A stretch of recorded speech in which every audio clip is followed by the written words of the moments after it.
PewDiePie was always kind of racist, but now he's a hero to the Nazis. Wait a minute. No, you changed it. Come on, media. What are you doing? What does it say now? PewDiePie's fall shows the limit of lol. Just kidding. Hey, all right.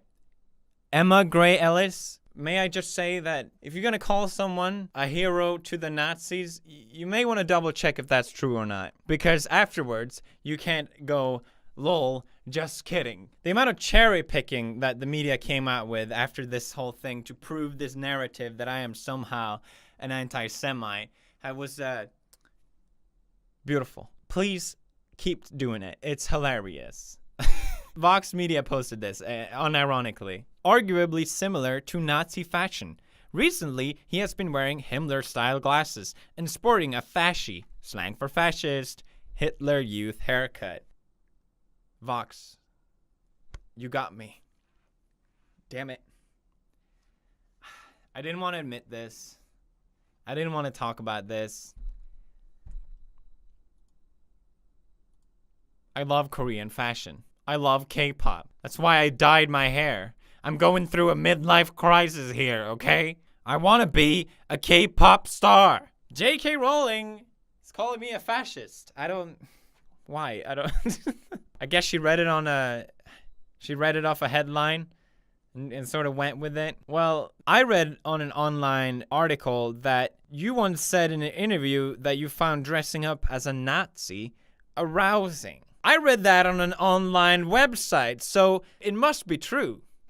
Right, JK? So I made the apology video where I thought at least was from the heart, explain the situation, and I admitted that I didn't do everything. Like, I'm not guilt-free in this situation by any means. It was met by just the warmest positivity from the internet and anyone that I think saw it. It was just amazing, and I owe you guys my biggest thanks for all the support that I got from that video. However, the media wasn't as impressed. They kind of stuck with their narrative. PewDiePie half-heartedly apologizes, calls media motherfuckers. PewDiePie's apology for Nazi jokes shows that he still doesn't get it. Trump and PewDiePie are using the same playbook. So we basically went from PewDiePie as a Nazi to PewDiePie as Trump. We'll get there one day, media. I'm sure we'll get there one day. And I want to point out, not all media. Okay, I've seen more and more balanced articles come out about this situation, even though it seems pretty dead at this point. The whole situation is just a testimony of old media not understanding YouTube. The fucking senior editor of Wall Street Journal. The senior editor of Wall Street Journal tweeted, "Man, this PewDiePie video is long." I'm sorry, Mike. I'll try and cut it down next time a little bit for you so you don't have to spend so much time doing your journalist research. Maybe I'll add a little meme. And maybe that'll make it more interesting for you. I don't know. Senior editor, huh? How about that? Let's get into the Wall Street Journal thing. There's one thing that I wanted to talk about that I didn't really do in my last video, which was the fact that Wall Street Journal went to the brands that I work with before they came to me for a comment. I know this because they didn't just talk to Disney and YouTube. It shows to me that they were just after making the strongest headline and the strongest story that they could get without any regards of what kind of damage they would do in the process. I mean, why would Wall Street Journal care about minimizing harm? It's not like it's one of the 4 major sections in the journalist's code of ethics.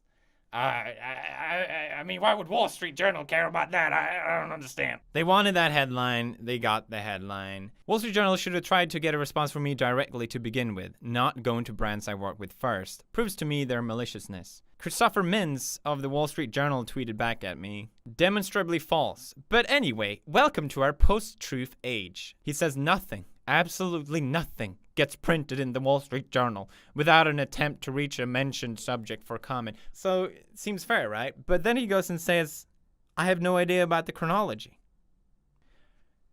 Which was my fucking point. Christopher Mims, you demonstrated yourself false. So welcome to the post-truth age. The other thing that I had a problem with, which I already brought up, I don't think I need to elaborate on it, which is the context or lack of context. I think in the video there was one piece of context out of 5 in total. So if you think that's a balanced way of doing journalism, you tell me. I have a big problem with the whole thing in general because this whole thing wasn't a problem until it was brought up. Because my audience understand they were jokes. They weren't actually doing anyone any harm. But the way the Wall Street Journal defended this was that neo-Nazi websites were supporting me, calling it the #1 PewDiePie fan site, which I obviously had no idea about.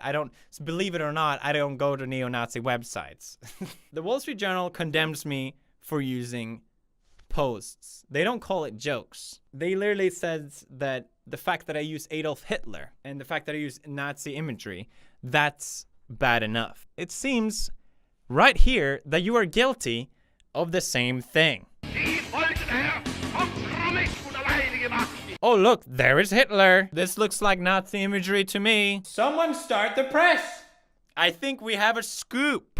It turns out the neo-Nazi website have changed their mind. Right now, they are the #1 Wall Street Journal fan site. Interesting. I don't believe Wall Street Journal has made a statement condemning these websites. So they must be a Nazi supporting website now. I think we need to talk to their sponsors about this, not Wall Street Journal themselves. Or does context matter? I don't know. Oh look, here's their sponsors.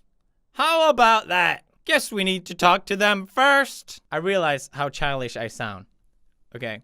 It's just to illustrate this point. And if you didn't think it could be any more unethical or any more stupid, one of the journalists, Ben Fritz, it came out that he's been doing the same kind of jokes. No, not Ben Fritz. Say it's not true. He has a hard-on for the Nazis. No! No! That's an anti-Semitic joke. He wants to fry the Jews?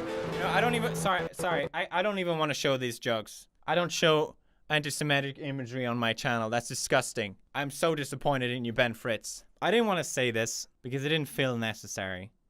But there wasn't just pressure to get my show canceled. Along with other brands that I work with that they reached out to, YouTube also had pressure to demonetize my entire channel, essentially getting me fired. Luckily, my videos does not go against community guidelines, so it didn't. But they tried. So it seems only fair, by Wall Street Journal's own way of conducting themselves, that Ben Fritz should get fired. This whole thing has been embarrassing.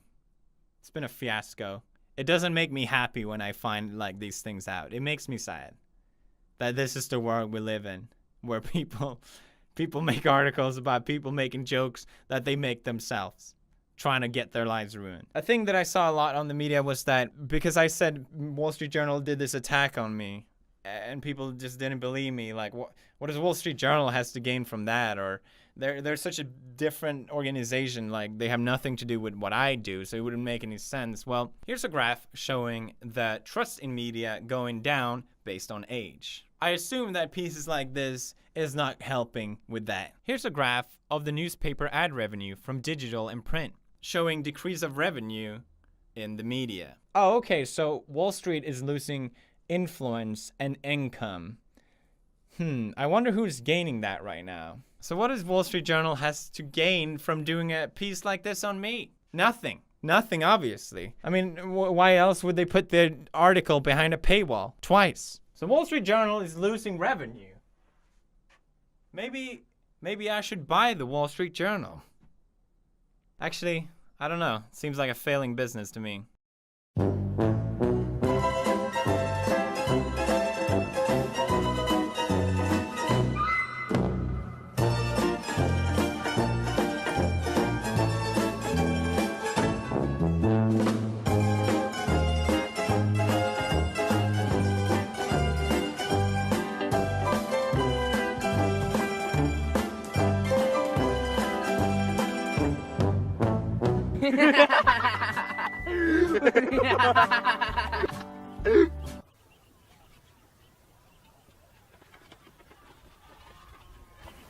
Gone. context matters when